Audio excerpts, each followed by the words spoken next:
আসসালামু আলাইকুম, সবাইকে রমজানুল মুবারক। সবাই যারা আমাদের নিয়মিত ভিডিও দেখেন জানেন আমাদের লিয়ার ঘরের কাজ চলতেছে। তো আলহামদুলিল্লাহ আজকে ফ্লোরের কাজ শেষ। তো নিচের ড্রেনের কাজ আজকে শেষ করলো। মোটামুটি ফ্লোরের কাজ শেষ, এখন নেটগুলো দিতে হবে। নেট বানাইতে দিছি, কেমন খরচ হয় আপনাদেরকে জানাবো। আর ঘরের মাপ ইনশাল্লাহ সব কিছু কমপ্লিট হওয়ার পরে ঘরের মাপ কত খরচ হইলো মানে সব হিসাব নাই, তারপরেও একটা আইডিয়া দিব ইনশাল্লাহ। আর এখানে প্রথমে লেয়ার তুলবো না অন্য সোনালি বা কালার বার তুলবো, এটা এখনও করিনি, সেটাও আপনাদেরকে জানাবো।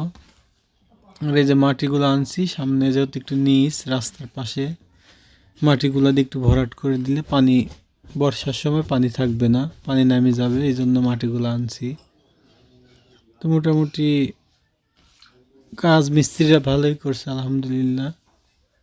দেখেন আর পাশ দিয়ে আমাদের উপর দিয়ে মাছা দেওয়ার কাজ করছিলাম, ওটা বাদ আছে, এখনও করা হয়নি।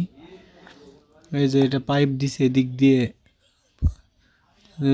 ফার্মের পানির এগুলো ওই খাদে যাবে। চারপাশে আমাদের বাঁশের ঝাড়, এই যে আমাদের খামার, উপরে মাছা হবে একটু কাজ করে, বাকিটা বাদ আছে।